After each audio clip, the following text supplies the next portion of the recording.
Let's pray.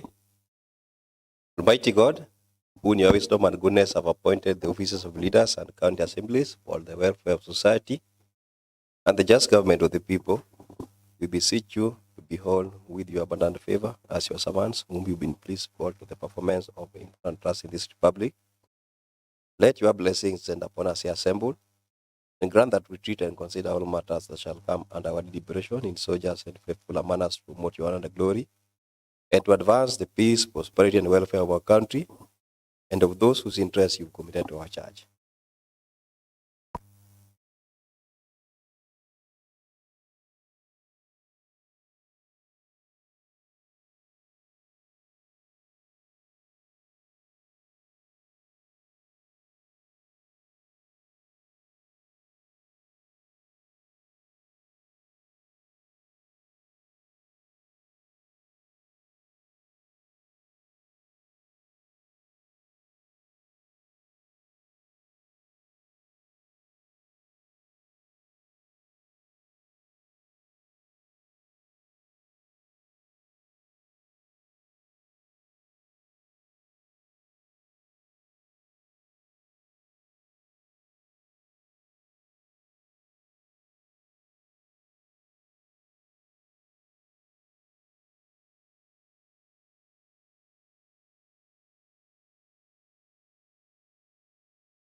Honorable members, I believe you have quorum and can proceed. Clerk, take us through the order of the day.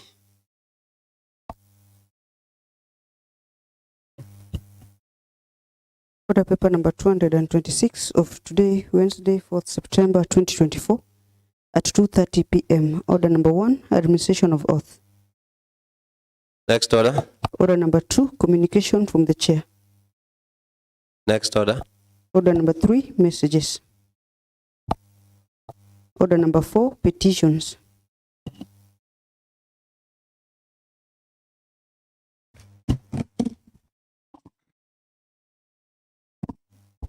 Honorable members,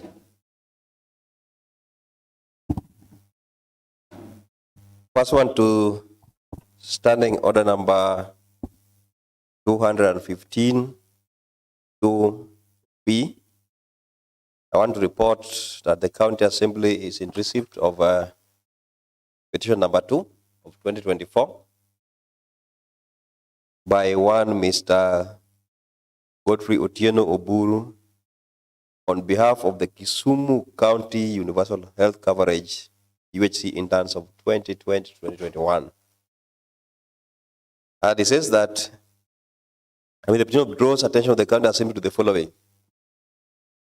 that in April 2020, Kisumu County recruited 63 interns as UHC healthcare workers on a one-year internship program to bridge the gap of employment, help in implementation, and boost efforts on the achievement of universal health. After interview, Kisumu County Public Service Board issued them with the internship appointment letters for the year 2020-2021. They were issued personal numbers, that is IPPD numbers, and registered in the government human resource system known as GHRIS, and given NHIF comprehensive cover for civil servants, which they still enjoy to date. They were posted to various levels of health facilities by the Kisumu County Human Resource at a crucial time when COVID-19 pandemic was at its peak, where they dedicatedly served the citizens as frontline healthcare workers and risked their lives as some of them contracted COVID-19 infection. They were paid stipends by the Ministry of Health as determined by the Public Service Commission, and that they were released from service a year later despite the issuance of personal numbers, living shortage that remains uncovered to date in the various health facilities they worked in. But it is unfair and noteworthy that they were issued with personal numbers, which made them hopeful that county government will consider them for absorption into contract or permanent and pensionable terms whenever there was need. That they are unable to get any other employment in public service since they have personal numbers under the Ministry of Health. That in 2020, at the peak of COVID-19 pandemic, the Ministry of Health employed about 9,000 health workers, UHC contract for 3 years, and deployed them to different health facilities. That these workers had their contract end in May 2023 and already have their contracts renewed for another 3 years, which has left the UHC interns of 2020-2021 feeling discriminated, ignored, and forgotten. That they are disturbed and demotivated by these developments as their counterparts on 3-year are being considered for renewal of contracts, yet they worked under same condition, issued with the personal numbers at the same time. They had high expectation that they would be absorbed on permanent and pensionable terms or considered for further engagement of 3 years terms with SRC remuneration terms. On attempts to have the matter addressed in other relevant revenues, the petitioner claims that their efforts to negotiate employment with the County Public Service Board have been unsuccessful. The Public Service Board responded that they do not have the authority to determine their employment status and advised them to reapply for any advertised health vacancies. However, even after reapplying, they have not been considered or shortlisted despite their tireless work as frontline healthcare workers during the COVID-19 pandemic. On the statement on whether the matter herein referred to is pending before any court of law, the petitioner has not indicated whether that matter is whether the matter in respect of which the petition is drawn are pending or not pending before any court of law. And these are the prayers. The petitioner prays that, 1, health is a devolved ministry, and they prays that the county assembly to allocate a budget for the employment of 63 universal health coverage interns program that were left orphans in Kisumu County after working from April 2020 to June 2021 during the COVID-19. Number 2, the County Public Service Board of Kisumu to consider for employment of all 63 health care workers who worked under the Universal Health Coverage Internship Program in Kisumu County from April 2020 to June 2021, issued with personal numbers.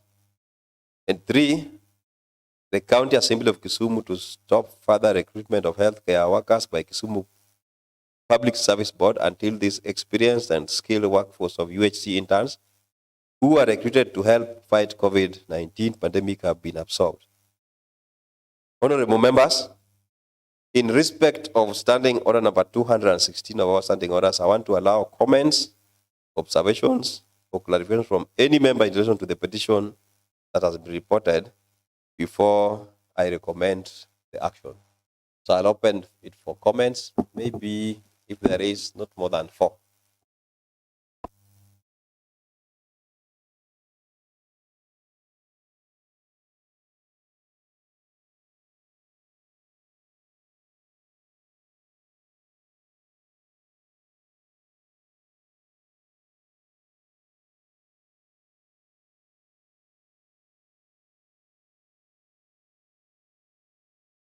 Honorable members, silence means no comment.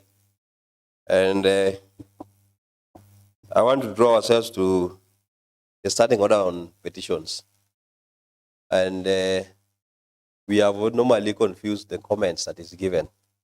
The comments should come when we present the petition. The ones we commit it, either the petition will be dealt with at the committee level, or if there is a matter that requires adoption of the assembly, it will come.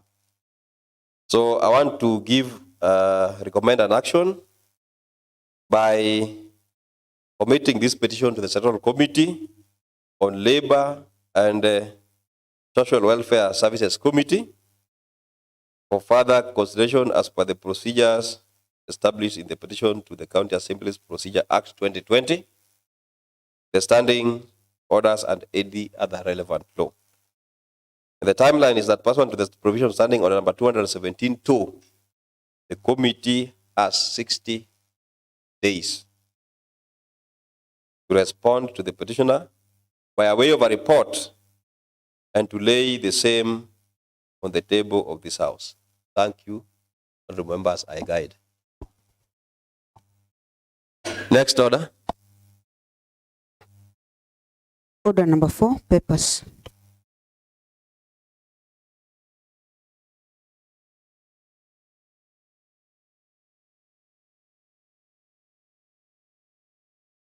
Samuel Lede.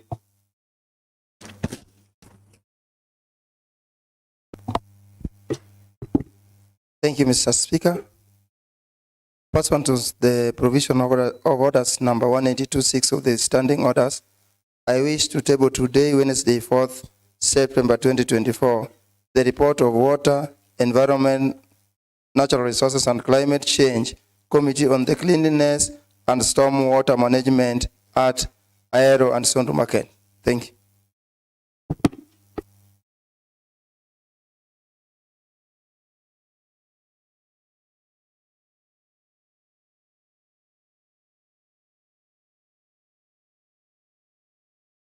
Honorable members, the Committee on Environment, on Water, Environment, Natural Resources and Climate Change, report on the cleanliness and stormwater management at Ahero and Sondu Market is properly laid before the House, and I direct the House Business Committee to consider it for scheduling for debate. Honorable Ruben Rakwach.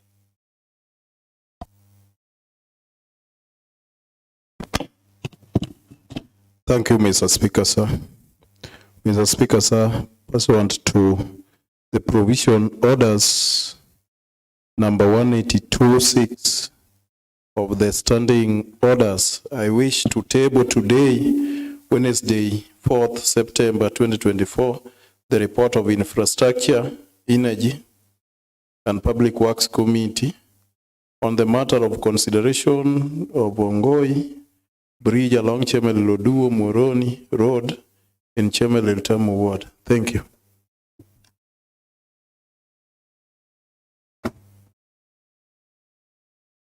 Okay.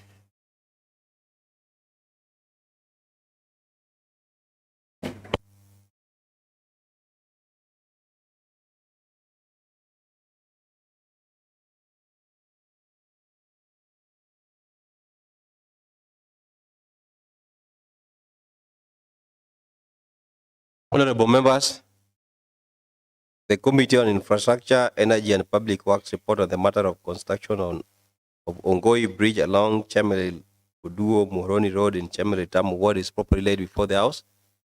I direct that the House Business Committee consider it for purpose of scheduling for debate. Next order. Order number 6, notices of motion. Samuel Lady. Thank you, Mr. Speaker. That pursuant to the provision of orders number 45(1) of the standing orders, this House adopts the report of Water, Environment, Natural Resource and Climate Change Committee on the Cleanliness and Stormwater Management at Ahero and Sondu Market. Thank you.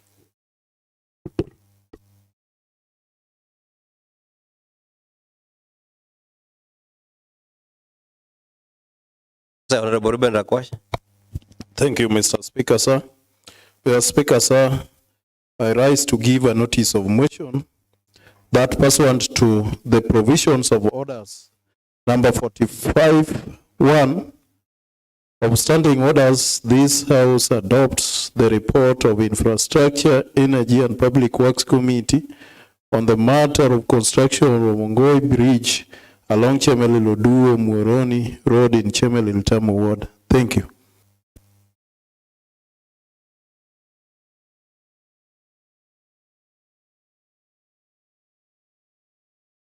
Next order.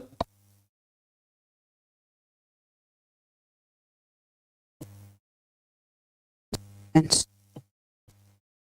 Statement time. Honorable Ruben Rakwach. Yes, Honorable Speaker. Thank you.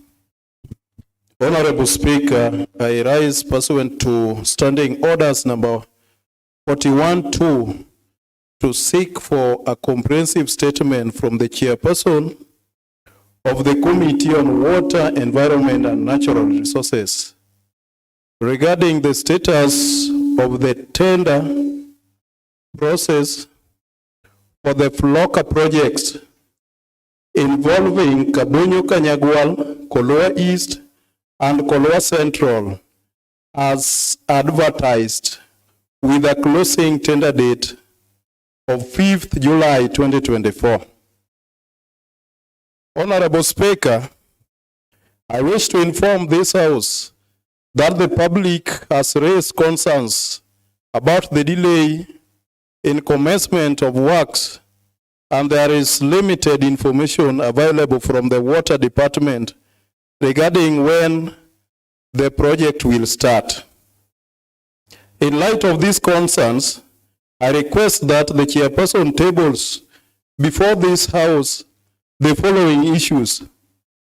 Issue number 1, when the work will start, indicating a clear timeline on when the contractor is expected to be on the ground to commence work on the tendered Kabunyu Kanyagwal, Koloa East, and Koloa Central projects.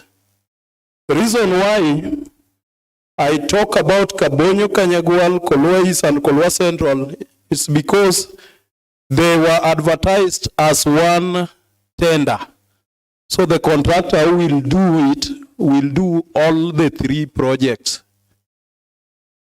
Concern number 2, or issue number 2, duration.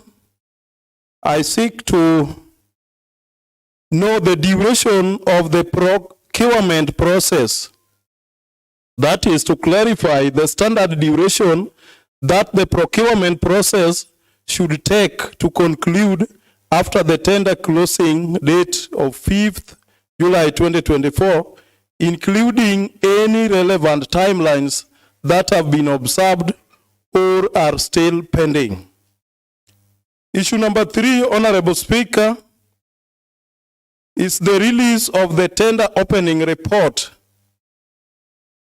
I need the committee to provide information on the status of the tendering of the tender opening report, including whether it has been prepared and released in accordance with the procurement regulations.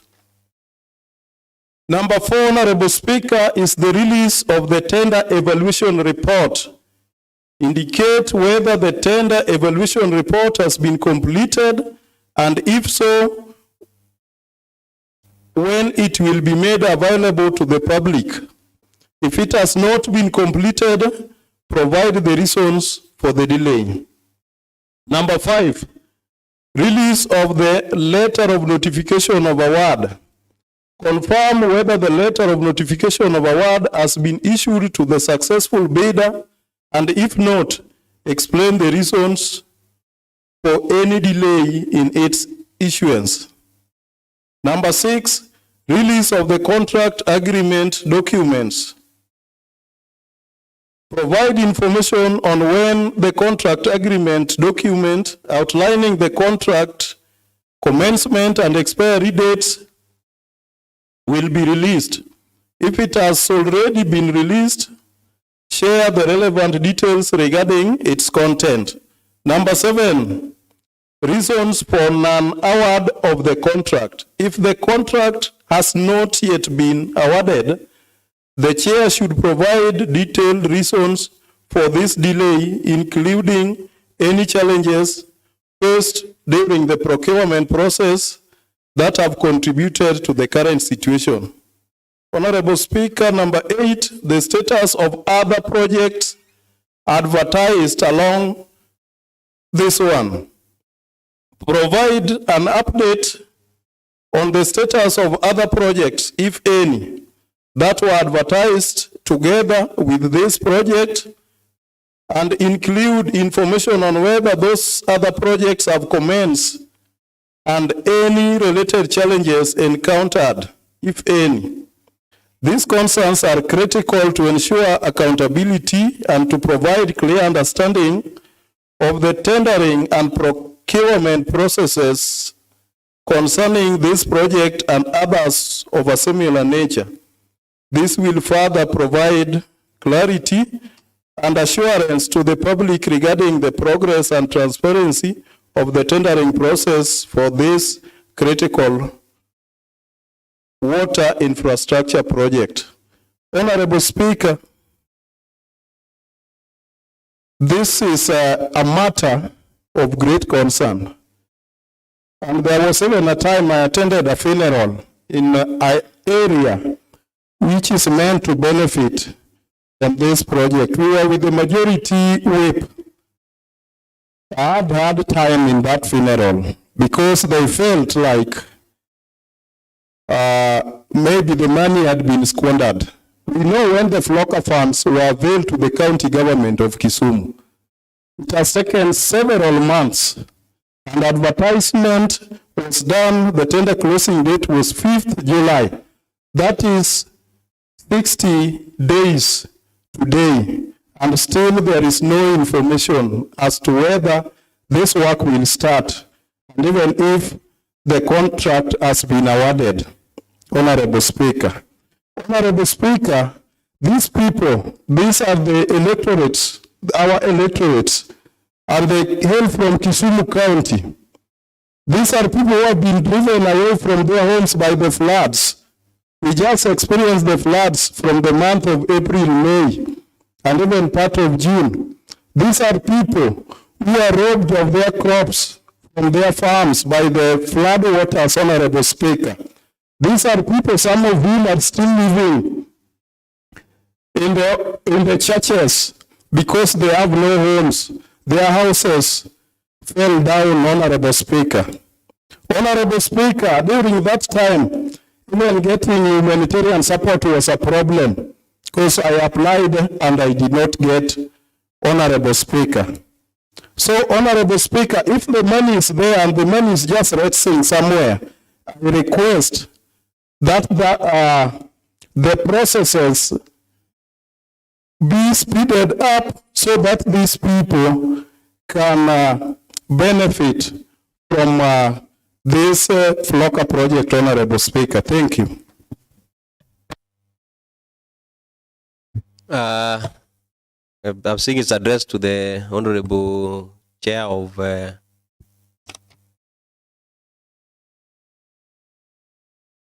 Water, Environment and Natural Resources Committee, Honorable Samuel Dede. I saw you in the house. You have a response? Thank you, Mr. Speaker. Many requests have been made concerning the Flocker projects, Mr. Speaker, and you need time to at least go and do the interrogation. My request to you, Mr. Speaker, is that being that the Flocker projects are now taking too much time, and if the committee is given much time to go and to bring the fact findings, it will take much time, Mr. Speaker. So my request is that if given time, Mr. Speaker, let it be taken to the general oversight so that all members to avail themselves and be moved with speed, even if at least 1 week, to meet them at the general oversight, because the problem is cost cutting in all the ward, most of the wards within the county. Thank you, Mr. Speaker.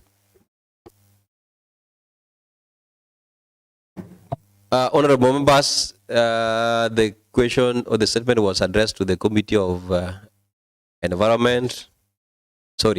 Environment and Natural Resources. The chair is suggesting otherwise. Maybe it's important that I give maybe 2 or 3 comments in relation to the statement, if there is something to be added or subtracted, and again in relation to what the chair has proposed. Honorable James Omolo. Thank you, Mr. Speaker. Mr. Speaker, I also concur with the chair water, because all our wards are affected. There is none going on. There is none of the Flocker projects which have been awarded going on, and most of us are very concerned. So if it is taken to the general oversight, all of us will have a voice, because we don't all belong to the Water and Environment Committee. That would make sense. Mr. Speaker, a lot is really not right with the Flocker projects.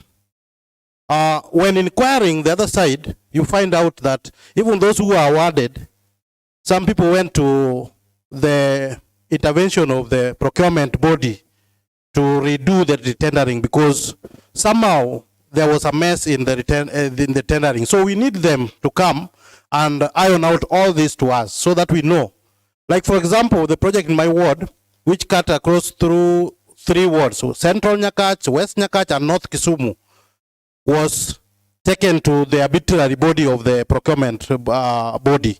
So we need to know what is going on. If we just sit down and relax, some of these projects will not see daylight. And I think if given chance that the overall oversight will be doing interrogation, all of us will be on board. Thank you, Mr. Speaker. I support. Honorable Benny Peter.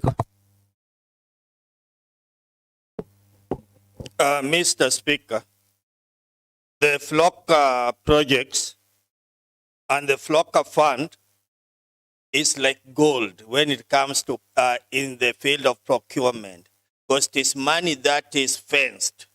The contractors will do their work and the payment must be made. And since the members are suspicious of what is happening at the department, what the chair suggested should be the way to go. We take it to the general oversight, then we summon the department.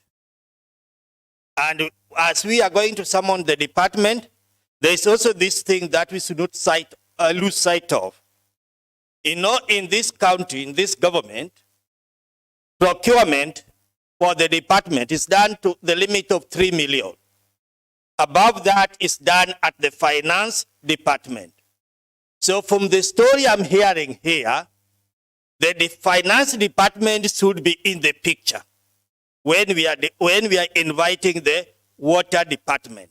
We also invite the finance department, because we are going to find that most of the procurement for this project is done at the central procurement. These are the realities that we must come up with and face. Because if the procurement was done, people have appealed to the Procurement Oversight Authority then that means there's something amiss on the ground. So we take this matter to the department and we include the finance department. Because, Mr. Speaker, truly speaking, there are some messes in the departments. We do face the departments. But in the good analysis, you find that the mess comes from the finance department, which people fear talking about in this house. So I suggest that the finance department is included in this matter. Thank you. And I suggest that finance department be included. I ask Honorable Gadi to support.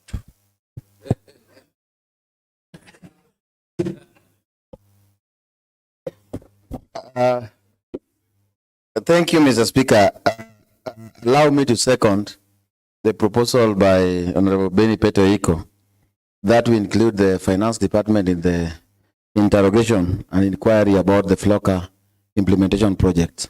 Mr. Speaker, as you are aware that the central procurement of this county has made a lot of delays in the implementation of projects across the wards. And therefore, as we look at the FLOCA against other departments as well, for this matter, I support that we include the central procurement, that is finance, and the department so that we get the way forward on the FLOCA projects. Thank you. Lastly, Honorable Nyauke. Thank you, Mr. Speaker. Mr. Speaker, I'm actually an interested party because one of the projects, a FLOCA project, is also indeed in my ward.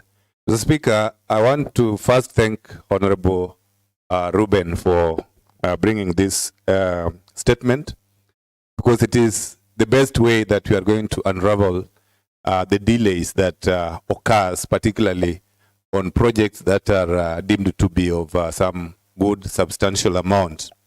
Mr. Speaker, the song of this FLOCA project started early last year, and we waited for quite a long time.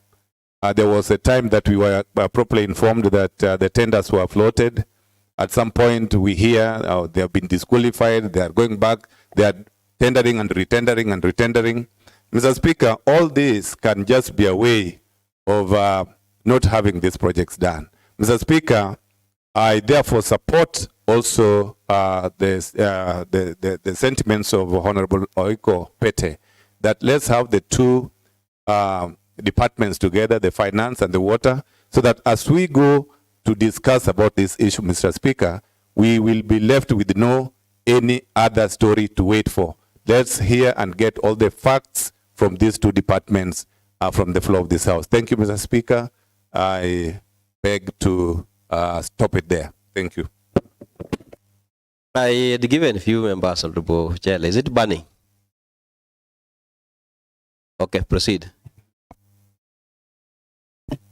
Mr. Speaker, I beg not to differ so much from my colleagues because there's a lot of mystery in this FLOCA thing. Because looking at the current budget, 2024-2025, I'm shocked to find same projects which were in the 23-24 financial year being repeated. I don't know whether they've been voided or they are to be done twice. So this mystery can only be solved when all members of this House are present, and that is the General Oversight Committee. And both the Finance and the Water Department to avail records and information to help these members understand the process. Thank you.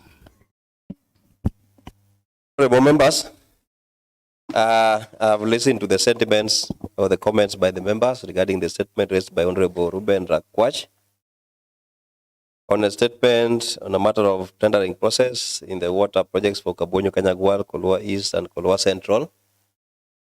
And I want to direct that this matter be committed to the Committee of General Oversight as proposed by the members who have presented their case. I have not had any contrary opinion. But I want to say that the matter lies squarely in the Department of Water.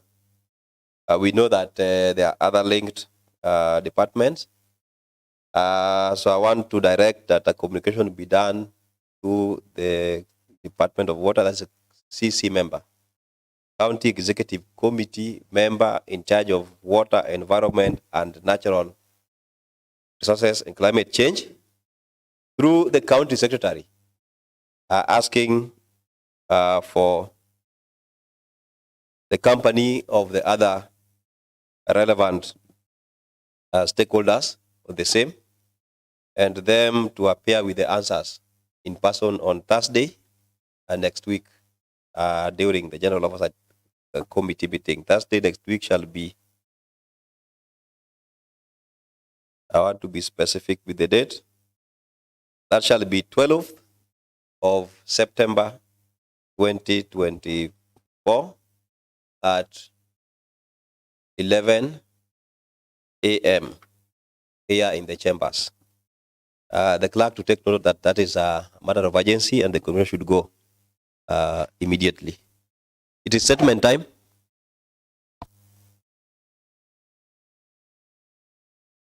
Next order. Commencement of business. Order number 8, motion. Adoption of the report of Lands, Housing, Physical Planning and Urban Development Committee on the deplorable status of Mamboleo Market in Kajulu Ward.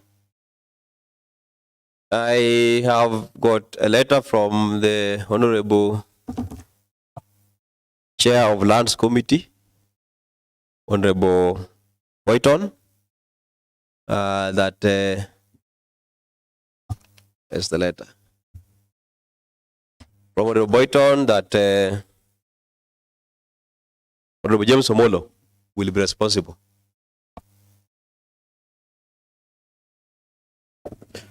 Thank you, Mr. Speaker. Mr. Speaker, I rise to move a motion on adoption of the report on the deplorable status of Mamboleo Market in Kajulu Ward. Mr. Speaker and honorable members, pursuant to the provisions of Standing Order number 41-2B of the County Assembly Standing Orders, the MCA for Kajulu Ward, Honorable Ben Adega, raised a statement in this House on 2nd April 2024 regarding the deplorable status of Mamboleo Market in Kajulu Ward. In accordance with Article 185 of the Constitution of Kenya 2010, Section 8 of the County Government Act 2012, read together with the County Assembly of Kisumu Standing Orders number 193, the Honorable Speaker instructed the Sectoral Committee on Lands, Physical Planning, Housing and Urban Development to make an inquiry, investigate and cause a report on the following in regard to this matter. 1. Whether the Mamboleo Market has a plan and status of implementation of such a plan. 2.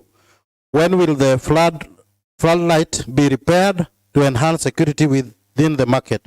3. Who is with the liability of the management of the market? Mr. Speaker, sir, the Sectoral Committee on Lands, Physical Planning, Housing and Urban Development is established under Standing Order number 193 of the Kisumu County Assembly Standing Orders, whose mandate pursuant to the Standing Orders number 193.5 is as follows. 1. To investigate, inquire into and report on all matters relating to the mandate, management, activities, administration, operations and estimates of the assigned departments. 2. To study the program and policy objectives of departments and the effectiveness of the implementation. 3. To study and review all county legislations referred to it. 4. To study, assess, analyze and relative success of the departments as measured by the results obtained as compared with their stated objectives. 5. Investigate and inquire into all matters relating to the assigned departments as they may deem necessary and as may be referred to them by the County Assembly. 6. To vet and report on all appointments where the Constitution or any law requires the County Assembly to approve, except those under the Standing Order 187 for the Committee on Appointments. 7. Make reports and recommendations to the County Assembly as often as possible, including recommendation of proposed legislation. Mr. Speaker and honorable members, the composition of this committee is as follows. The Committee on Lands, Fiscal Planning, Housing and Urban Development as currently constituted comprises of the following members. Honorable Boyton Ratib as the chairperson, Honorable James Omolo as the vice chair, Honorable Seth Ochieng as a member, Honorable George Abaja as a member, Honorable Moses Ochele as a member, Honorable Zach Okoyo as a member, Honorable Joachim Okech as a member. And secretariat are as follows: Holstein Ochieng, clerk assistant, Valerie Ochieng, hands and reporter, Faith Judith as sergeant at arms. Acknowledgement, Mr. Speaker, it is my privilege and pleasure on behalf of the committee to express appreciation to all committee members for their valuable contributions during the comprehensive investigation and inquiry on this matter. The committee extends sincere thanks to the Office of the Speaker and the Clerk of the County Assembly for fostering a conducive environment that facilitated the preparation of this report. Special combination is reserved for our dedicated technical staff whose unwavering efforts have been instrumental in ensuring the success of this endeavor. It is now my earnest desire and privilege to formally present this report to the House for consideration on behalf of the Committee on Lands, Physical Planning, Housing and Urban Development. Mr. Speaker, on committee investigations. In a committee meeting held to deliberate on this matter, the committee resolved to seek the following for information from the city manager.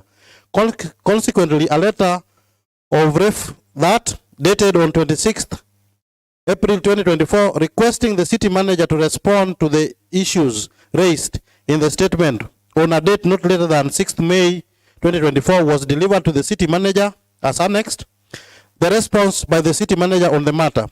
Mr. Speaker, the city manager responded to the matters as follows. Number one, whether the Mamboleo market has a plan and status of implementation of such a plan. His response was, there is no available design plans for the market. However, it is proposed to be considered under a special funded project. Design master plan will therefore be done and market construction to commence afterwards. Number two, on when will the floodlights be repaired to enhance security within the market? His response was as follows. An assessment has been done and the damages are as follows. The 8 halogen fittings were faulty. The 3 contractors were not working in order. The digital timer switch was not working in order. The double pole cutout were missing, both armored. 4. Focal wire and the wiring 6 mm cables were missing and the control box had been vandalized. The city is working on a framework of its maintenance. However, it should be noted that the current financial year has no provision for the maintenance of the floodlights at Mamboleo Market, but a budget has been provided in the next financial year for sustainable maintenance. Well, number 3, who has the liability of the management of the market? His response was as follows.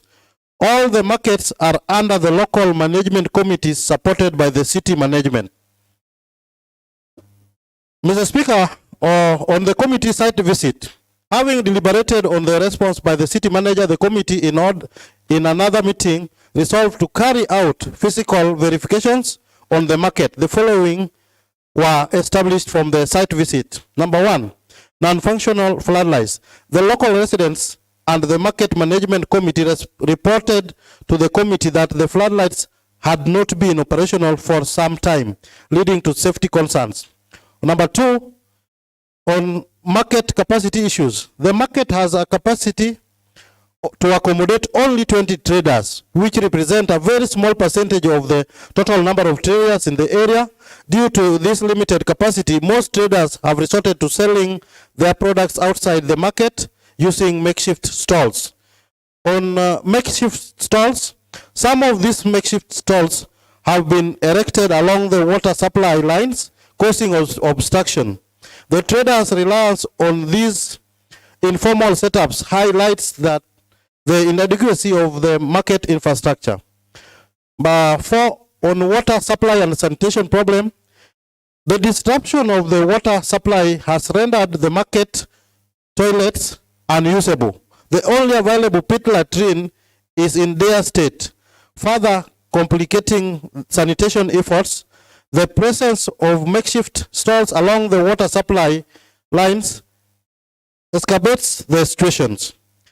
On waste management challenges, there is a significant lack of garbage and waste collection services at the market, leading to poor waste disposal practices. This contributes to an unsanitary environment, which is detrimental to both the traders and the consumers. On security concerns, members of the community who interacted with the committee lamented that the absence of functional floodlights has negatively impacted the safety and security of the market area, especially during early morning and evening hours. Mr. Speaker, on the committee observations, the following are observed. The committee made the following observations. Number one, that the floodlights at Mamboleo Market in Kajulu Ward have not been operational for some time, leading to safety concerns.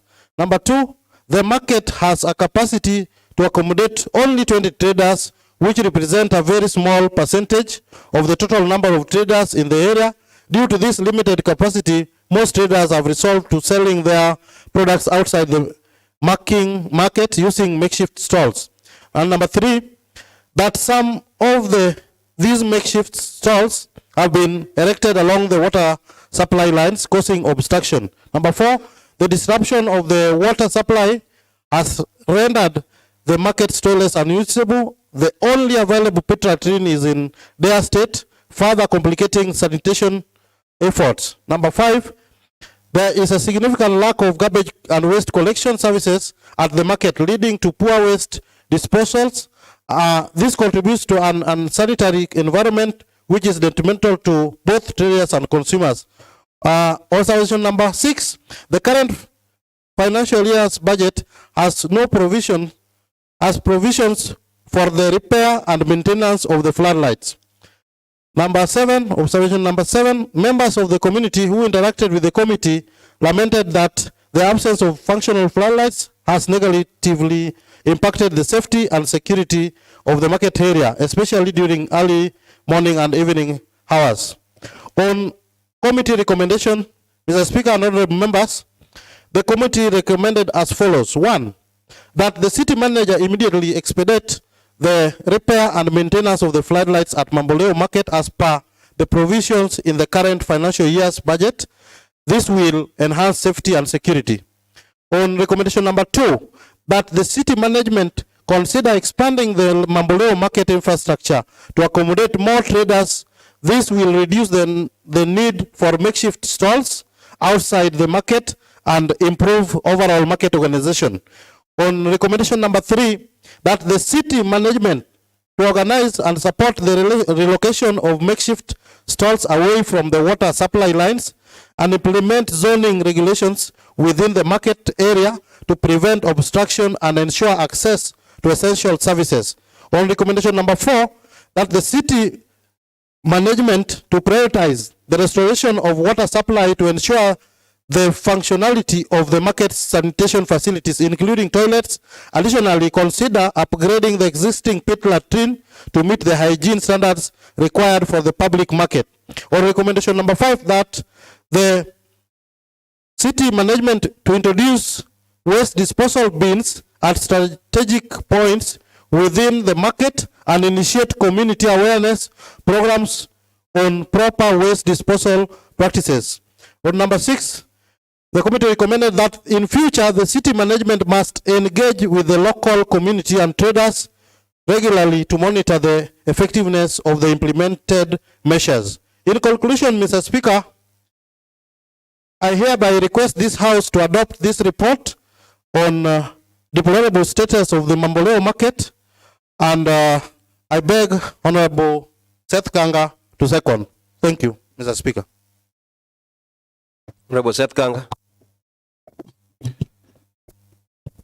Thank you, Mr. Speaker. Mr. Speaker, I rise to second the report as read by the Honorable James Omolo, who is holding brief for our chairman. Mr. Speaker, unfortunately, Honorable Badega, the member of of Kajulu Ward who sought the statement is absent in this house, so Point that of order, Mr. Speaker. What is the point of order? Thank you, Mr. Speaker.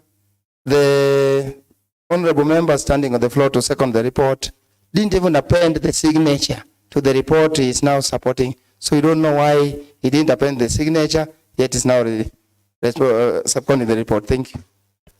Honorable James Omolo. Mr. Speaker, members who have appended their signatures are Honorable Rotib, Chairman, as appended, Honorable James Umola has appended, Honorable Seth Kanga has appended, Honorable Georgia Abada has appended, Honorable Zako Koyo has appended.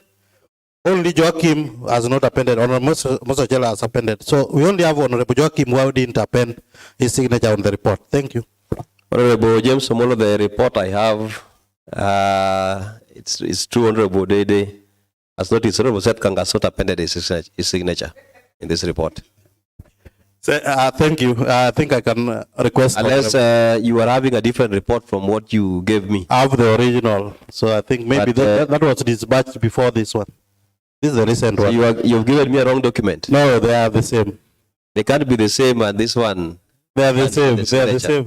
So I just request your indulgence to ask for Honorable Moses Ochele to second. Honorable Moses Ochele. Honorable James Omolo, you are insisting that the chair has the same document as yours, while they are different. Unless I have a different report from other members, and I pick one member at random. Honorable God, what is your report showing? He has no report. Honorable, what's the report showing, Honorable Ngeta? Mr. Speaker, even the soft copy you have, Honorable Seth Kang has not appended his signature. So what could Honorable James do? He could have just withdrawn from asking Honorable Honorable Whip to second and get another member who's appended his signature to second the report, Mr. Speaker. Yes, Mr. Speaker, I just did that. I called Honorable Chele to second. This is also a member. Yes, I withdraw and apologize, and I request your indulgence to allow Honorable Chele to second. Thank you. Honorable Chele.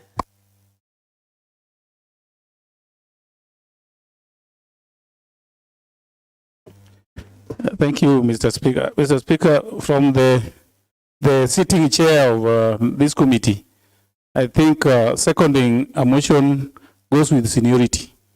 So I think it didn't consider much whether the whip attended the meeting or not, but since he's here and he's senior, I think he wanted to accord him that privilege. Mr. Speaker, may I now arise to second the report? Mr. Speaker, what we call Mamboleo market, in its formation, it does not look like a market. Mr. Speaker, that is a place which is like a jungle. It is not planned. People have constructed houses on sewer lines. Water lines are running through the buildings. The market is not properly laid out. And Mr. Speaker, there's a structure there they call open air market, which is like 3 meters by 6 meters. Traders abandoned it and now they are in open air. And Mr. Speaker, what is really worrying is that we don't know whether that market squarely lies on the hands of the city or should be treated as a departmental market, because there was a time the city came before this committee and they denounced several markets.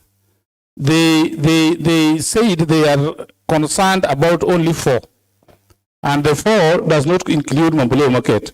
So I don't know, when we asked for response in this matter, they said Mamboleo is part of their market. So I don't know how we'll come to know the actual managers of this market.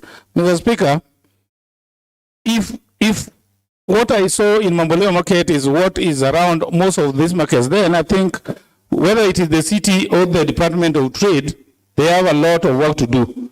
And the Department of Planning should also take advantage of this and reorganize most of our markets so that they appear as modern and organized as they should be.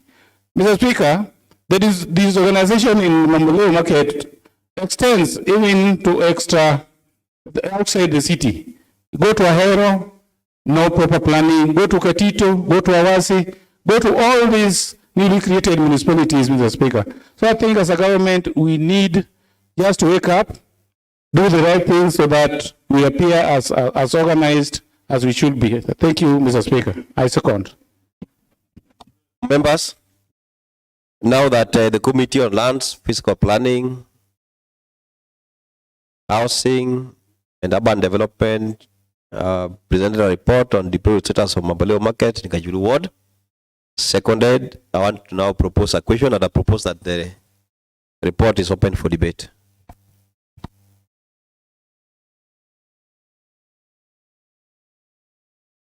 Yes, Honorable Adega. And I believe now Honorable Setang is allowed to debate. But let me give Honorable Adega as the originator of the statement. Thank you, Mr. Speaker, for giving me this opportunity to contribute on the matter and also to confirm to the majority whip I'm in this house in full. And if you can ask the Deputy Speaker, Honorable Adega, the Honorable Whip was right. You know, you should not keep on changing your seats. Even me, I knew you were not in the house. Mr. Speaker, because there is where you sit. There is a reason why you sit where. There's where I sit there, yes, Mr. Speaker. And remember, I had some duties in the morning. I was called to sit on this side to represent the majority. Even the whip was not in the house in the morning. So I still continuing sitting in this side, Mr. Speaker. Thank you. I thank the committee for their job. And I want to confirm to this house that immediately when the committee left Mamboleo Market, the floodlights were repaired immediately. But right now, within 3 weeks now, the lights are not working, Mr. Speaker. Mr. Speaker, Mamboleo is under city, and Mamboleo is just like a jungle, the way my colleague has just said. Mamboleo was left out in any program by the city, even by the trade, to do anything for the market, Mr. Speaker. I've really tried, even last budget, I removed the garbage with the one lorry carrying almost 25 tons, and I removed the garbage there with 20 lorries each carrying 25 tons, Mr. Speaker. I now thank the committee. Let the department, the city, take serious action in the markets. They collect revenue, but they don't bring back the revenue which they have already collected for the community. Thank you, Mr. Speaker. I support the job well done. Thank you. Rebo Tom Nyauke. Thank you, Mr. Speaker. Mr. Speaker, I want to stand to support this motion.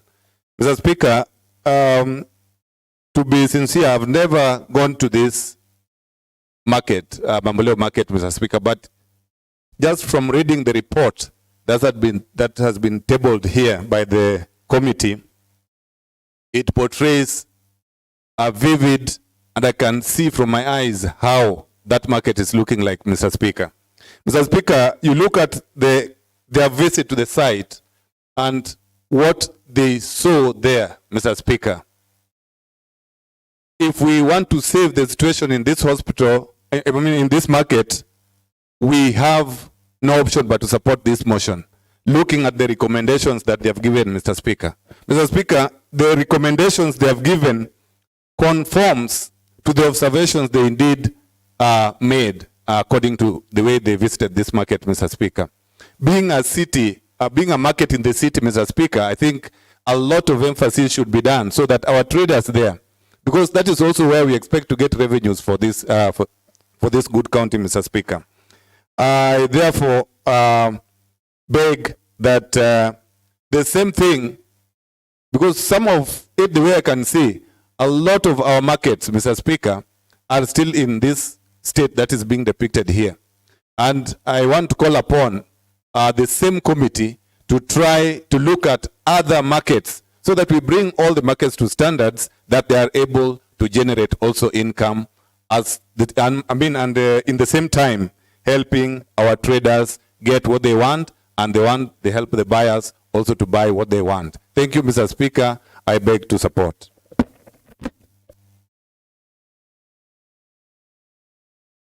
Honorable Benny Pete. Mr. Speaker, this statement was raised on 2nd April this year on Mamboleo Market. Earlier on, I think another statement had also been raised on the slaughterhouse at Mamboleo. Honorable Benny, you are not audible. Yeah, I'm saying You earlier. can remove the spec so that the sound goes to the microphone. The problem is when I want to refer to the paper without them, I become blind. That's a problem. So earlier You can on, put it in the right place, not in the mouth. You can put I the don't want specs. to put it here. That was Towet.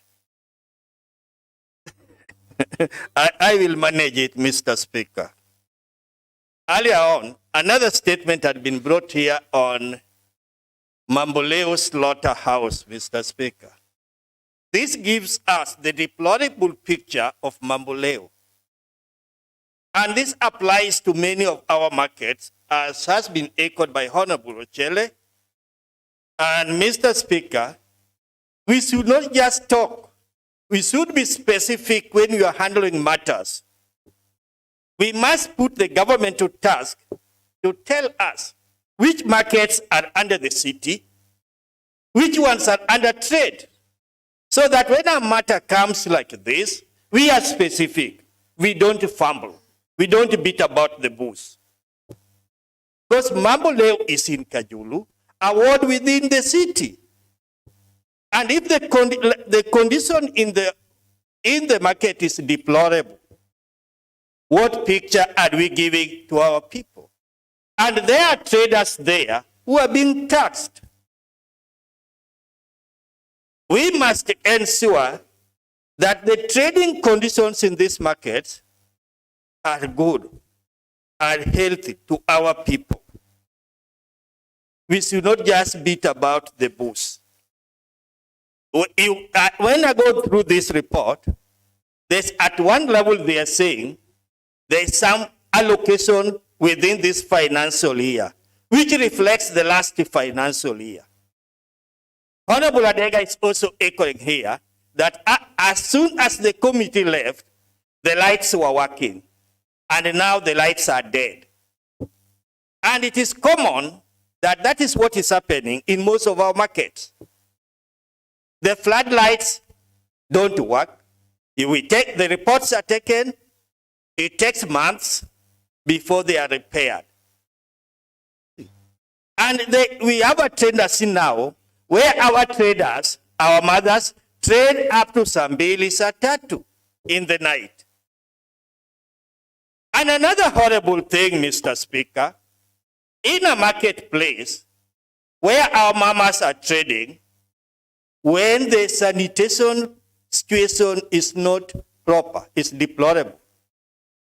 That shows how unhygienic the place is. And the contagious diseases will easily be caught by our people. Why do we wait up to that level? And here is the government who should take those measures to help our people. So I plead that we must identify which is the Committee of Trade to take the government to task to identify the markets, with the ones which are under the city and the ones which are under the Department of Trade. So that when a matter comes up here, we don't fumble. We know the department we should address. Otherwise, we shall be taken to be mere talkers. And, Mr. Speaker, this matter of Mamboleo, which is a market in a ward within the city, which has formed part of the city. That means most of the population in this city live in Mamboleo.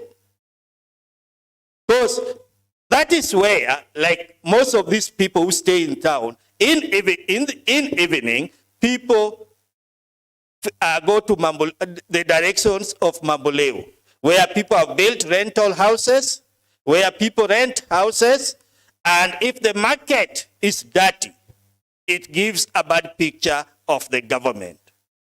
So let us be specific on the markets that should be under the management of the city, and then we ask the city, because there's the allocation of O&M. The allocation of O&M. And when we find our markets in pathetic situation, we shall now be forced to go down and find out what was the allocation for O&M, what is it doing in the department, so that we help our people. I think that is the right way to go, Mr. Speaker. I so contribute. Honorable Gado Lima. Thank you, Mr. Speaker. Mr. Speaker, having gone through the report, I want to stand to oppose and urge members that we oppose this motion because, Mr. Speaker, looking at the report, this is a committee of lands, physical planning, housing, and urban development. Mr. Speaker, having read the report fully, there is nowhere the committee is telling us that they met the department. The relative department of the executive side that the committee falls under was not contacted in any way. The committee did their routine movement as they do and went to Mamboleo. I don't know whether they went to it's called which club in Mamboleo? The other club in Mamboleo, I don't know. I don't want to say the name. Mr. Speaker, you look at what they did. They only went and wrote a letter to the city requesting for some clarification, which I think the city did well with the responses. If you allow me, there was a letter from the clerk to the city that was responded to on, is it 13th? On 2nd of May. Mr. Speaker, if you look at that annex on that report, where you see the Mamboleo market as a plan and status of implementation of such a plan, the response is very clear that there is no available design plans for the market. Mr. Speaker, that one tells you specifically that that market is not known by this city. And therefore, the department, the committee will have gone to the Department of Lands, requested whether the market is even a public land. We might be talking here on a private land, and that's why maybe the city doesn't even have a plan for it. So it was the committee to come here and tell us, this is a public land, this is a parcel number, and therefore we need to plan it. If they don't have to plan it, we even don't know whether this is a public land or a private land. Mr. Speaker, if you go to the second question where they ask the issue of the floodlight, the city now confirmed that they can do the floodlight and they know the reason that's why it's not working. But if you look at the last one, who has the liability of the management of the market? The response from the city was, all markets are under local management committees. So what are they telling us? And then they give recommendations to the city. When the city have said they don't even have a plan for that market, that is number one. Two, the market is under local committee. So did the committee even meet the local committee of the market? From the report, they didn't meet the committee. They went and walked in the shops, saw the stalls, came back and wrote a report.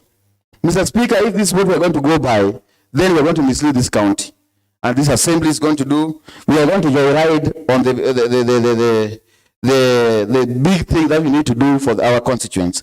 Mr. Speaker, we are not even told whether those people at Mamboleo are giving money as revenue to the county. I think that was also part of what they should tell us, that if you are going to plan and give them a better sanitation, a better market, are they paying revenue? That is not captured in this report. Mr. Speaker, if you look at the stalls they are talking about, the makeshift stalls comes because there's no design, there's no plan for the market. And therefore, who do they tell they should remove the stalls? Because the recommendation is they remove the makeshift stalls. If you remove them and the local committee allowed them to make the makeshift stalls, now recommend to the city is telling they don't have a plan for that market.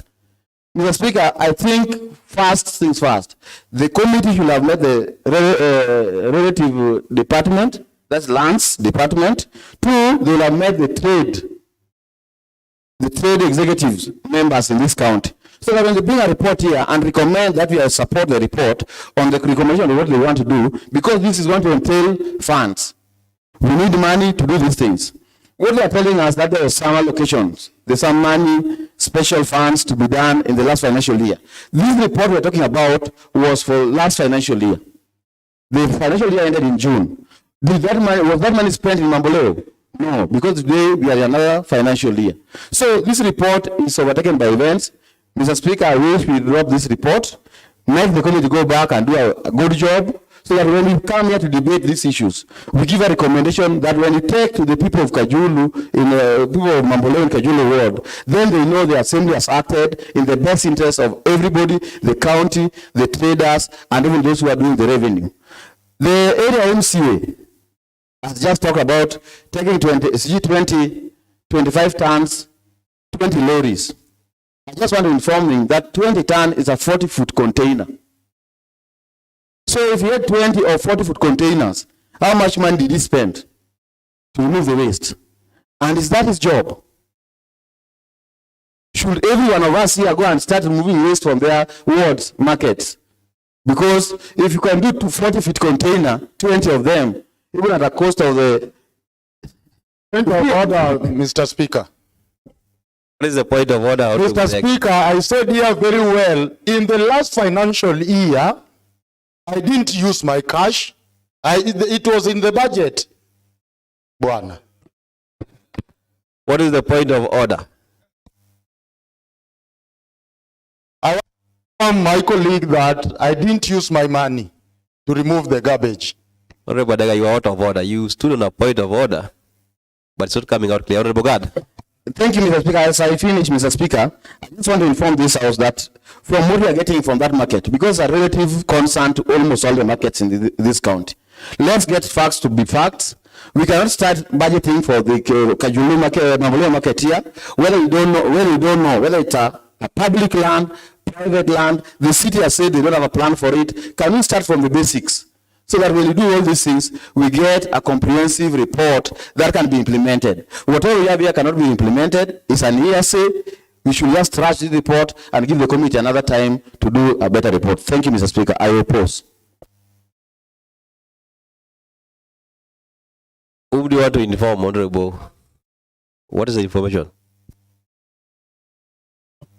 Mr. Speaker, I want just to inform the House that the committee was tasked through a statement raised by Honorable Badega, which was specific to specific items to be tackled. And that is what the committee did. Honorable Abed. Thank you, Mr. Speaker.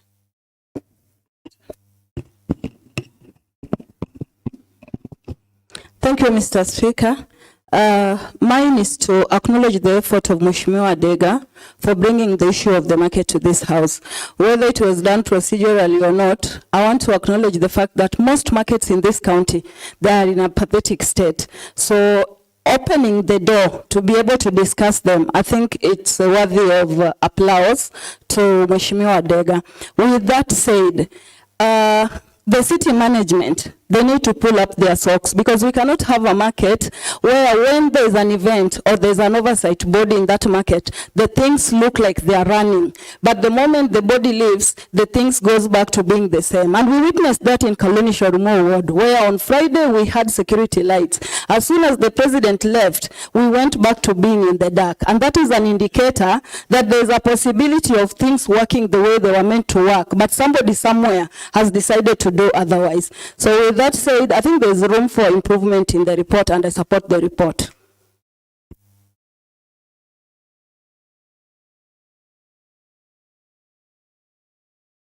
Honorable Samuel. Thank you, Mr. Speaker. I also rise to air my sentiments concerning the motion on the floor. First and foremost, Mr. Speaker, the report has been well done, even though there's a mismatch in the report, being that we don't know where to place the report. We find that the issue of floodlights are found under roads and infrastructure. If you go to the issue of markets and asking to trade, of late there was a petition from Kibuye Market when we engaged the department, and we were informed by the department that the city took control over the 4 markets. That was the Jubilee Market, the Otonglo Market, Kibuye Market, and the Uhuru Market. They took only the 4 markets to be run by the city. And when it comes to now the maintenance of the Kibuye Market, they are now coming it. And it's mixed meaning that in Kibuye, in Mamboleo Market, it is a market within a city ward. In that Mamboleo is in city, one of the city wards. So there is a mismatch. And if so, perhaps it was under the Department of Roads and Infrastructure. The maintenance of the floodlight would have been taken to the Department of supposed to have been in the Department of Infrastructure and Roads. The maintenance of the floodlights would have been taken to that department. So if you were told that the floodlights has been repaired and they are functional, yet there was no budget for them, we don't know where it was. Being that perhaps it was in the road department, there would have been an O&M to cater for the issue of floodlights within the market. And as per what the city brought to us, it means they are still likely to go back to the other market at it when there's time for something to be squandered when they go back to the city. So, Mr. Speaker, my sentiment is that being today they've been brought as don't know how to grade Mamboleo Market. Is it in city? Is it in city markets? Is it in roads and in infrastructure department? Is it in market? So if the given time they bring it back, being specifically being forwarded to a certain department, if it's in road department, if it is in markets, trade and departments, let it be brought specifically to an area so that we can tackle it with the O&M within the department. Otherwise, I post the report, Mr. Speaker. Thank you. What is the point of order?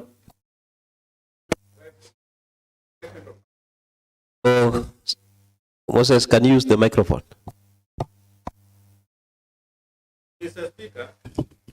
Mr. Speaker, I thought some of us who come from the bush are a little bit privileged to know or understand the role of the city.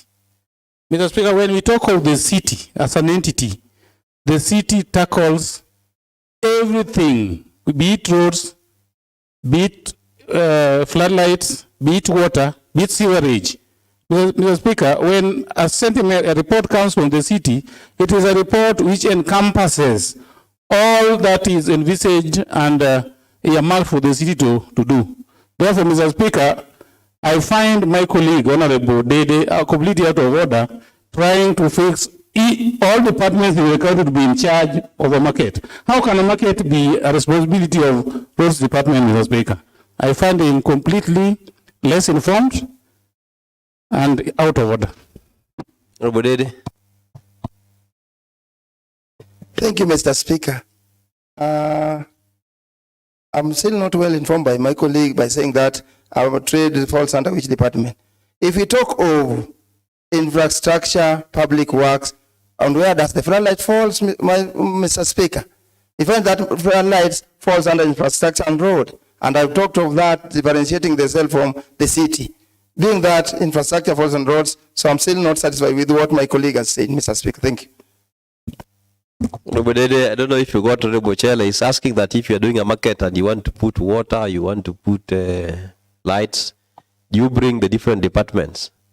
That you go to the roads department to come and put light. You go to water department to come and put water. You go to, is it the case? I think that's what I heard he was trying to ask. Being that he is informed me that, can you kindly explain it more to me so that I get it clearly, Mr. Speaker? I'm very happy that Honorable Moses, I'm seeing you are next to Honorable Dede. I want you to you can consult in low tones as I give Honorable Seth Kanga to make his contribution. You can consult there in low tones. I oblige, Mr. Speaker. I want to induct my junior on matters of the city, even though I don't come from the city. Thank you. Thank you, Mr. Speaker. Mr. Speaker, I rise to support the recommendations of the committee as per the prayers of Honorable Adega, who sought a statement on the said issues. Mr. Speaker, before I make my remarks, I want to remind the House that all the government departments, as per county governments, do supplement each other. Mr. Speaker, you will find that there are donor-funded projects which are done by the county government of Kisumu, and the city management do perform those functions on behalf of the city, like the donor-funded projects, which are road-funded projects done by the city management, but are run by the county government. Why don't you ask that? Why are the donor-funded projects being done in Manyata not done by the roads department, yet they are being done by the city? It's based on appropriation. So when we seek statements in this House, Mr. Speaker, we do seek them based on appropriation.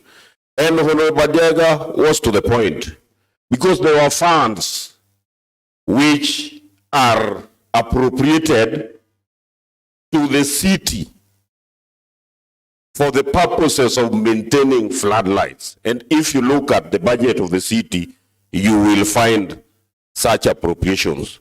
So when you are talking about the markets, there are funds which are appropriated to the city for the planning and enhancing the market situations in the city. So Honorable Badega asked very valid questions. And Mr. Speaker, if you go by the observations, each observation is addressed by a recommendation, as highlighted by Honorable Jemo on behalf of the chairman. Mr. Speaker, if you look at the situation at Mamboleo Market, it was designed to accommodate 20 traders. And the committee has recommended that the makeshift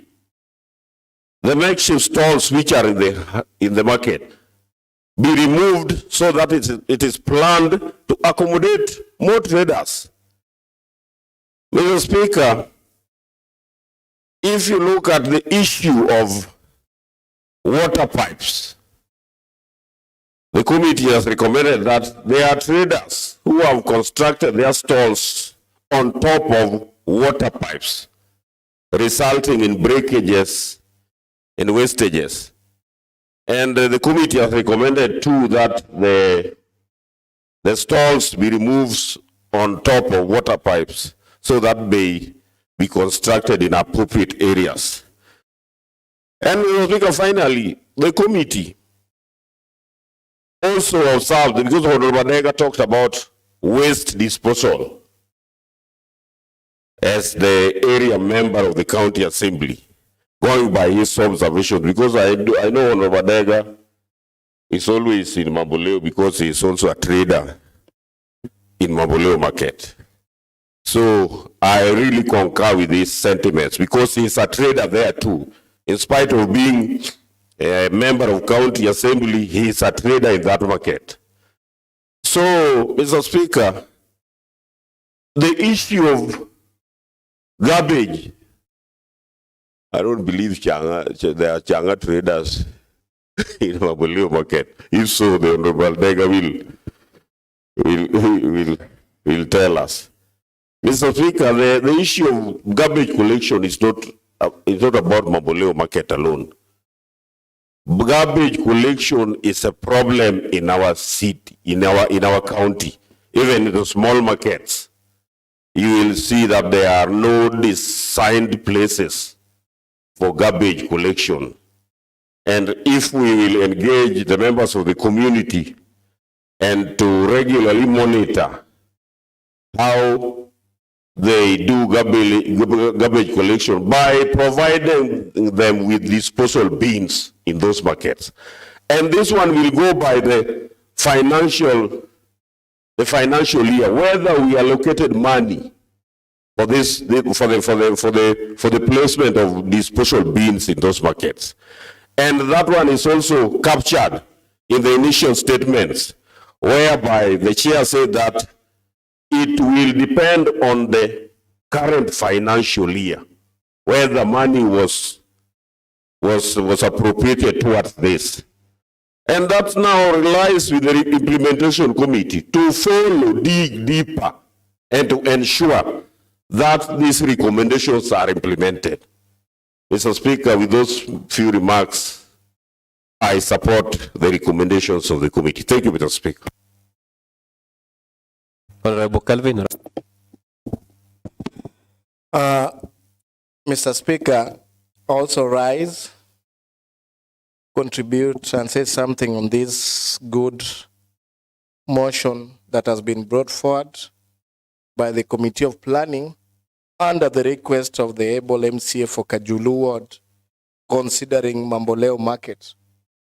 I always believe that the report was trying to dig up so that we not only see Mamboleo, but we also see the entire management of the city or even other departments according to how they carry out the activities. Mr. Speaker, I'm very sorry to say in this house that the city management of the city, I believe city is Market Milimani, and by extension maybe Kondele and maybe Shaurimoyo, Kaloleni. Those are the areas that are well known to be the boundary of the city. But actually, if you follow up and look at the boundary of the city, we are supposed to have 14 wards within the city. But Abalawanga and the city management team concentrate so much in area of Market Milimani, around CBD, Chaurimoyo, Kaloleni, part of Railways Ward, and Kondele. And that's why a place like Mamboleo, Nyamasaria, Chiga, if you go to Nyaera, you'll get people complaining. Point of order, Mr. Speaker. What is the point of order? Standing order number 89.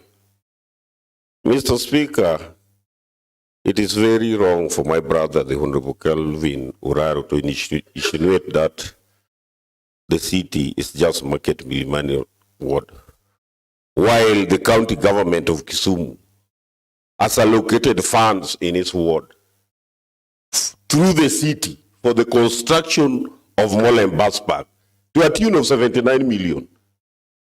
And the county government has gone further, Mr. Speaker, to allocate 20 million Kenyan shillings towards construction of a modern market in its ward, Mr. Speaker. And recently, the county government rehabilitated a market, and he contributed towards the rehabilitation of that market. That is Nyamasaria Market, which was newly designed, Mr. Speaker. Is it in order for Honorable Kelvin to say that the city is just Market Milimani Ward and Kondele alone, while the county government has appropriated a lot of money in his ward? Thank you, Mr. Speaker. Mr. Speaker, I'm seeing the chief whip actually defending the government very well. And that is his role, to defend the government. I wanted him to understand in good faith that most of the markets operating, Jubilee Market is enjoying the good services of the city. Kibuye Market is enjoying the good services of the city. Recently, Dr. Ron was crying to William Ruto to consider even the Kondele part to be naturally a market. But if you look at the markets outside with the periphery of the CBD, the Kisumu Central, we have little activity being done. And for that reason, that's why I brought it to their attention. Because if you go to those markets, even Nyamasara, the one he's talking about, you'll hear traders complaining that a lot of activity is not happening regularly or daily. And for that reason, I'm really concerned And that's why I've brought the issue that the city manager has put a lot of his effort within Kisumu Central and especially the CBD. Market Milimani is like CBD, is the core ward within the county government of Kisumu, the city of Kisumu, and maybe the environs, the Shaurimo, Kaloleni, and railways. But if you look at other wards, the Otonglo part, you go to Nyaera, Kiboso, Kisian, you'll realize that the city is not being felt, despite the fact that we are in the city. So with Honorable Adega bringing such a motion, it means that the city manager and the newly formed city management committee must open up and realize that we have a lot to be done. And the planning should always be ahead. They should always even convince the committee why they allocate such a money and why they have not even put maybe a certain marketing program, maybe due to funds. But we see this, if you see the mode of budgeting that we are doing, it is from the MCA trying to force things, meaning that they don't have plans. They are not even aware that Mamboleo exists under the city. And for that reason, Mr. Speaker, I think the committee need to sit and engage the city manager so that he can give the status of all the markets that he has within the city and also about their ownership. Because if you go to Mamboleo and you talk about 20 market stalls and you talk about Ongwano that Balawanga gave to traders and now it is being taken over back, you realize that we don't have proper structure that we can rely on. So as I support his report, Mr. Speaker, the city MCAs, together with the planning committee, should go an extra mile. The reason why I was bringing the issue of city, I think the contribution by Honorable Dede is actually correct. The city behaves like it should not fall under other departments. City should operate as if it is independent. Reason, because city can do all the activities that can be done by other departments. The city have the road committee, they have the issue of roads, they can do health, they can do for energy, they can do anything. So it means that in future, this house should consider city as part of a sectoral committee. It should act like a department, a sector that should get much attention so that we can do oversight and a lot of things can be followed. But if we leave it in a way that we are seeing it today, you will realize that much of what city is doing are somehow interfered with if you try to look at this committee in terms of their entire departments within the county government. So for that reason, Honorable Dede, I support you in that, although the report generally for Mamboleo, we really wish that Mamboleo can have a new face and we can see a good market outside the city. For Nyamasaria, we are very happy and we expect much more to be done because Nyamasaria brings attraction to the city. It is the gateway to the city. If Mamboleo can be a good, if Mamboleo can have a good market, that will be another entry to the city. And some of those structures can actually market the city and bring confidence in the management of the city. Thank you, Mr. Speaker. I support the report. Benny, you had contributed. I had contributed, Mr. Speaker, sir. But, Mr. Speaker, sir, the whip is very keen on defending the government. Why are you on your feet, Honorable Benny Pete? I wanted to respond on a matter raised by the whip. But you are not the mover of the motion. The mover of the motion will respond. I also want to respond on an issue we raised here, which is of public interest, Mr. Honorable Benny, that's not the rule of debate. We have members who have not debated. If there is a matter that you want to add, you can whisper to your neighbor. He has not talked. Mr. Speaker, the way he's looking at me is very keen to hear it. Honorable Benny, just whisper to him. He will be able to bring it up. Mr. Speaker, Nyang is very eager to hear it. He did not raise anything to you, Honorable Benny. Just 1 minute. Honorable, you can stand in a point of order or something or whisper to your neighbor. He has not contributed. That's on a point of order, Mr. Speaker, sir. Now, what is the point of order? At the point of order, Mr. Speaker, the whip was defending the government, that the government is doing some good projects in Kolua Central, and he mentioned the 37 million for building a market. And Mr. Speaker, things are seen on the ground. The Molem bus stop, People, stores were built. The public were happy that it was going to start to work. People spent huge money to invest there. Those stores have been removed silently. Everything is silent. The 37 million that was allocated in the supplementary is also silent. No work is going on there. What is on the ground is that that place is owned by Kenya National Highway Authority, not the county government. So as much as it defends the government, be accurate. You will blame, the public will blame you later on because people spent their resources and nothing is going on the ground. But you know, just a minute, Honorable Seth Kanga. Honorable Ben, you know, you are on a point of order, you are debating. I don't know what to put to task to Honorable Seth Kanga to respond to. But anyway, did you get anything you want to respond to Honorable Seth Kanga?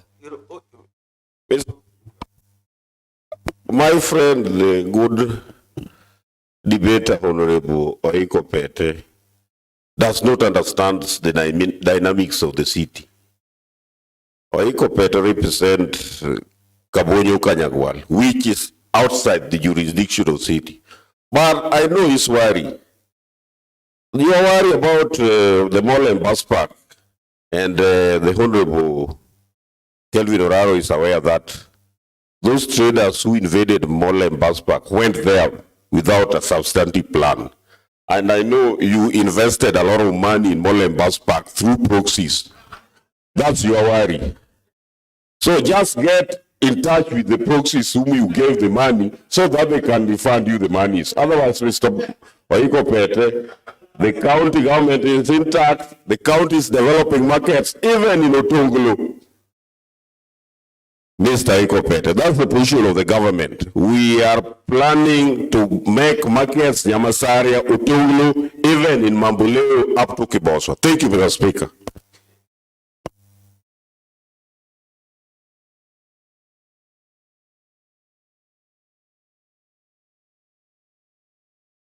Tom Onditi, Umbei.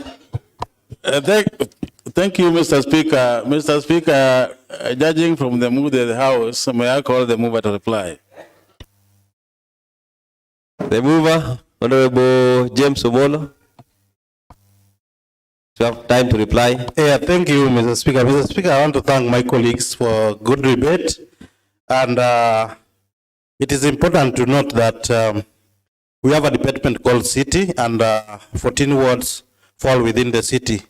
And it has a mandate to do all this that other departments of the county government does, like roads, water, sewer lines, and even lighting of the markets.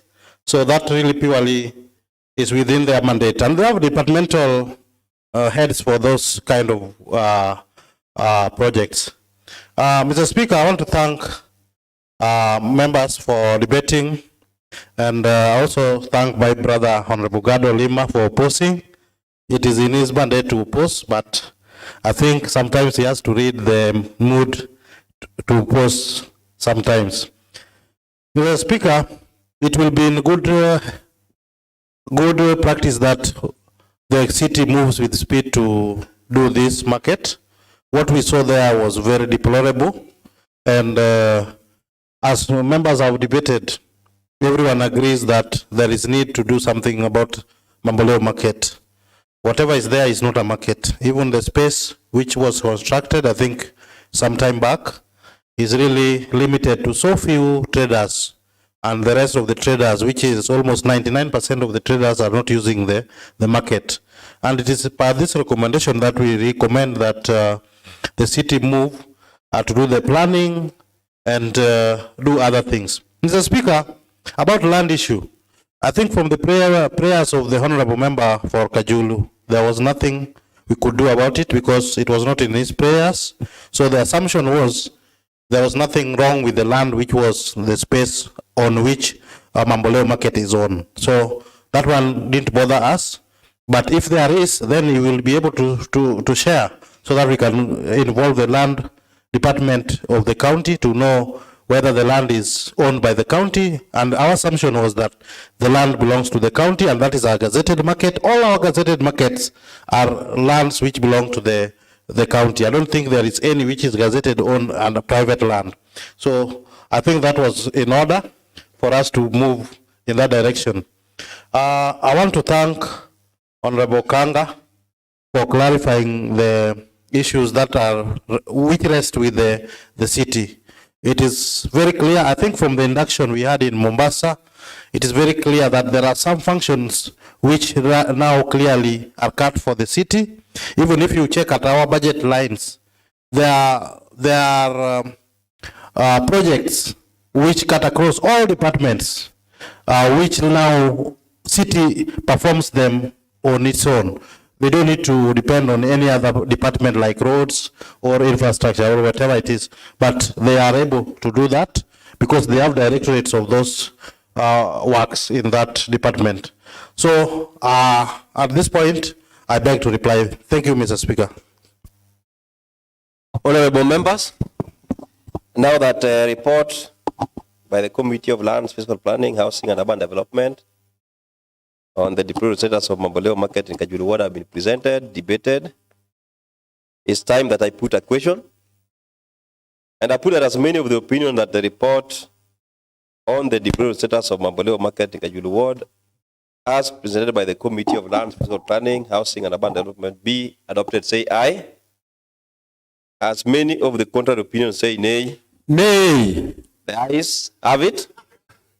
And the Committee on Lands, Fiscal Planning, Housing and Urban Development report on the deployed status of Mamboleo Market in Kajulu Ward have been adopted today, the 4th of September 2024 at 16 hours. And I direct that the recommendation of the report be communicated alongside the extract of the answer to the relevant department for action. Next order. Mr. Speaker and honorable members, there is no need to add the business in the order paper. Upstanding honorable members, there being no other business in the order paper, the House stands adjourned until tomorrow, Thursday, the 5th of September 2024 at 2:30 p.m.